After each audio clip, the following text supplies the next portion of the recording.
Algo de inteligente no reino da Dinamarca. Os carros elétricos ganham espaço e Copenhagen se torna uma capital exemplar em mobilidade urbana e qualidade de vida. O que se vê na rua em Copenhagen diz muito sobre os dinamarqueses. Os carros mais vendidos são compactos. O transporte público funciona. 4 em cada 10 pessoas vão de bicicleta para a escola ou para o trabalho. Este ano cresceram 7 vezes as vendas do japonês Nissan Leaf e do americano Tesla. Os dois são totalmente elétricos e carregam na tomada. No Tesla, as baterias ficam no assoalho e o motor elétrico na traseira. Por isso, sobrou espaço na frente para um porta-malas extra. Muito útil, especialmente neste caso, porque o Tesla é um táxi. O motorista recebe uma chamada, confirma a corrida e põe o endereço na tela gigante, por onde ele também acessa o GPS e monitora as funções do carro.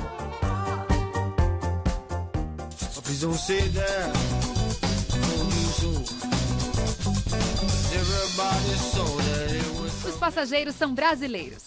Eles moram em Copenhagen há 6 anos e percebem as diferenças entre os dois países. Aqui na Dinamarca você não paga imposto, ou o imposto é muito baixo para carro elétrico. Essa política se reflete no preço final. Em Copenhagen, um Tesla de entrada sai pelo equivalente a R$230 mil. Um carro do mesmo segmento com cavalaria parecida, a combustão, custa quase o triplo, R$600 mil.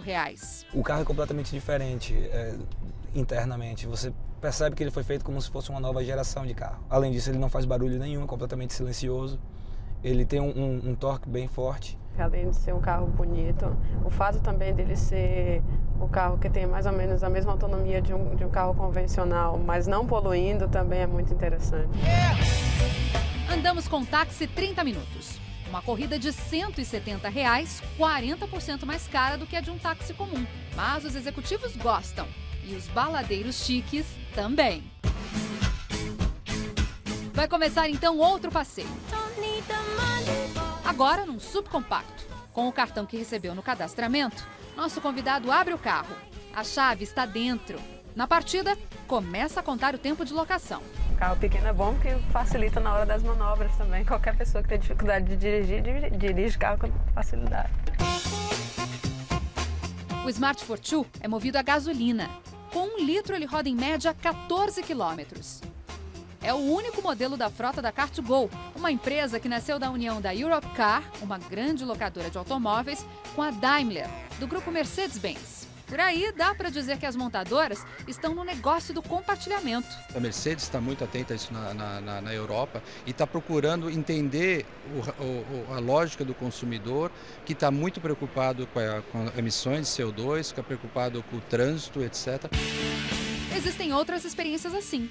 Há 3 anos, a BMW se associou com a rede de locadoras Sixt para criar a Drive Now, que aluga carros no sistema de compartilhamento na Europa e nos Estados Unidos. O fato de ter a montadora dá a impressão de que é uma coisa muito mais séria do que se parece, uma coisa que vai se firmar com muito mais facilidade, né? O sucesso tem a ver também com o desapego. Onde o carro tem o sentido de propriedade, é mais difícil implantar o sistema.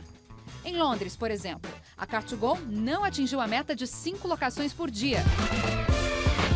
Em Copenhagen, o custo do carro compartilhado é o equivalente ao de uma corrida de táxi. R$1,50 por minuto ou R$200 a diária, com seguro e combustível. São 200 carros espalhados pela cidade, com a possibilidade de pegar e largar onde o cliente quiser. Você, através do smartphone, você consegue achar se existe algum carro disponível à sua volta. Iniciativas como essa se encaixam no plano de fazer de Copenhagen a primeira capital neutra até 2025, o que significa deixar de emitir dióxido de carbono. Para isso, o caminho é a diminuição do uso de petróleo e a substituição gradual por fontes renováveis, como o vento, que já produz 33% da energia consumida no país. O que os dinamarqueses querem é mostrar para o mundo que é possível sim combinar crescimento, desenvolvimento e qualidade de vida. Tá aí, um bom exemplo. Soluções existem, mas é preciso planejamento e seriedade.